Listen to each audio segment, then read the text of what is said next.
j'accueille sur notre plateau Karine Meaux. Bonjour à vous.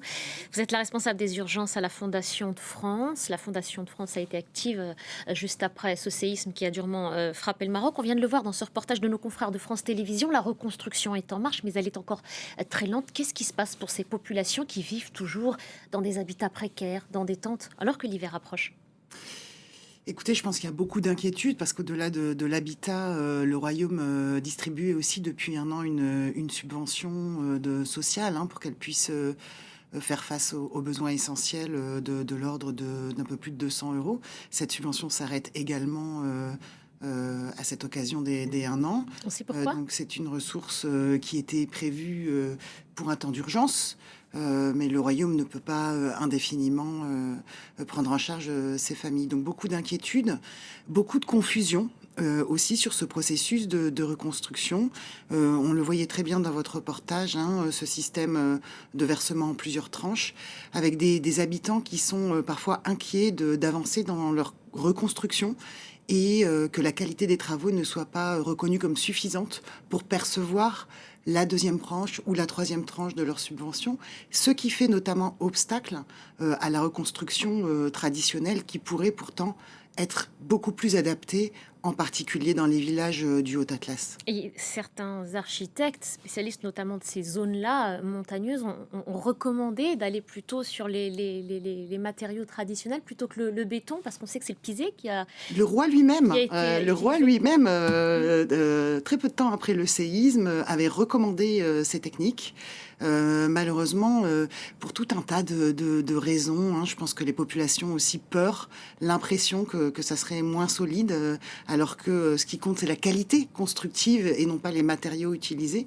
Et si on voit un autre grand défi du Maroc aujourd'hui, qui est celui de la sécheresse et du réchauffement climatique, là encore, les constructions traditionnelles seraient beaucoup plus adaptées que les maisons en béton que vous montrez très bien dans votre reportage. Oui, et on parle de construction traditionnelle en terre cuite, en pisé. Vous avez prononcé le mot peur. C'est ce que vous ressentez toujours parmi cette population, un an après ? Complètement. Et je pense qu'il y a quelques jours, il y a encore eu des petites secousses dans les montagnes.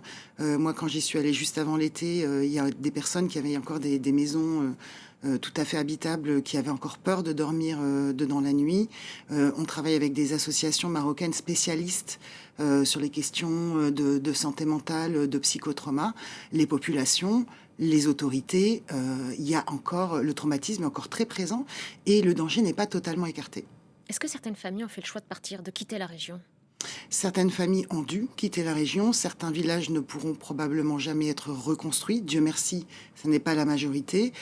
Et donc elles se retrouvent un peu dans les vallées, ce qui pose des enjeux majeurs de relocalisation, de continuité scolaire. Et donc au niveau de la Fondation de France, j'expliquais qu'on soutient bien entendu des programmes de reconstruction, de santé mentale, mais aussi beaucoup d'associations marocaines qui travaillent pour l'éducation des enfants et les internats.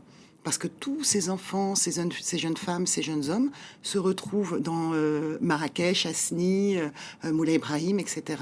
Et ils ont besoin, ils peuvent pas rentrer chez eux tous les week-ends. Et les internats ont aussi été très touchés, qu'ils soient publics ou privés, et il faut les reconstruire. Et alors, est-ce qu'en cette semaine de rentrée, ce retour à l'école s'est fait plus ou moins de manière sereine et a pu être possible pour ces enfants ? Tous les acteurs marocains, les acteurs publics, les acteurs privés, les associations, les familles, se sont vraiment mobilisés sur cette question de l'éducation des enfants. Très rapidement, on a vu émerger des préfabriqués, y compris dans les villages les plus isolés, où on avait très peur que finalement l'éducation recule, voire que les écoles ne soient plus reconstruites.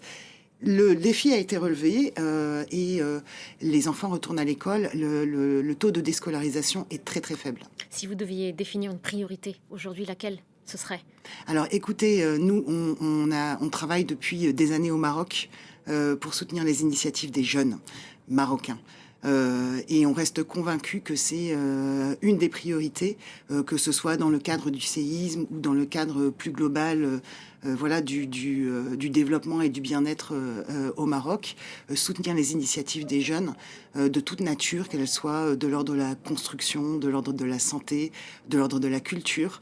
Soutenir ces jeunes Marocains qui aiment leur pays, qui aiment leur montagne et qui ne demandent qu'une chose, c'est de pouvoir y rester et développer des très beaux projets.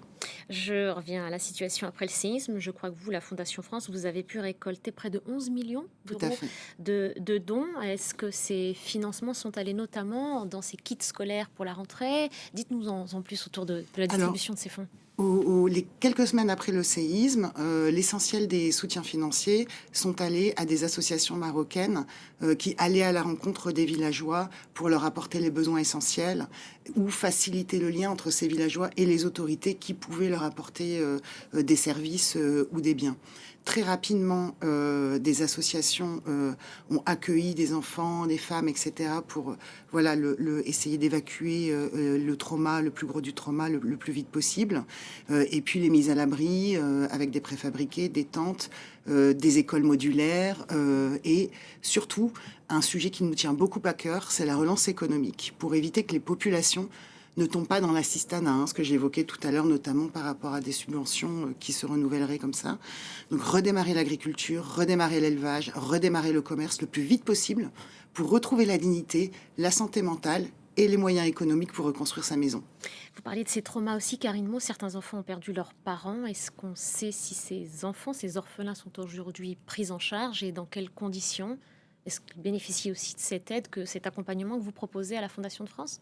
Alors, nous soutenons effectivement à la Fondation de France beaucoup d'associations qui sont spécialisées, je le disais tout à l'heure, sur l'enfance et la jeunesse et qui ont réorganisé leurs activités pour pouvoir accueillir ces enfants, leur retrouver des familles d'accueil, le plus souvent dans leur noyau familial le plus possible, pour qu'ils puissent redémarrer une nouvelle vie.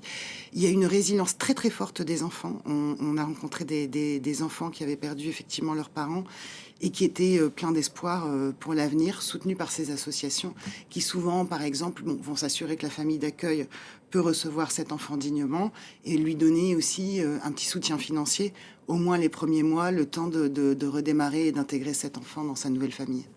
Vous travaillez aussi avec des associations locales, vous le disiez. Qu'est-ce qui est prévu dans les prochains jours, justement? Est-ce que ce triste anniversaire est marqué d'une façon ou d'une autre sur place? Il n'y a pas de commémoration majeure qui soit organisée à l'occasion de ces 1 an. Je pense que la plupart de nos partenaires sont tellement encore la tête dans le guidon. Vous avez vu encore beaucoup à faire. Bon, probablement effectivement des bilans, ne serait-ce que pour rendre compte de ce qui a été mené, réalisé avec l'argent collecté. Pas de grande cérémonie en vue. Je pense que pour l'instant, tout le monde est encore devant son bureau en train de chercher des solutions, notamment avec l'arrivée de l'hiver. Oui, et vous continuez d'appeler aux dons? Nous continuons d'appeler aux dons puisque c'est maintenant que le dur commence, avec les reconstructions qui vont s'accélérer, maintenant que les routes sont davantage déblayées. La question de la santé mentale ne se résout pas en 1 an et la relance économique va prendre aussi beaucoup de temps, surtout si on veut intégrer ces problématiques de changement climatique que j'évoquais tout à l'heure.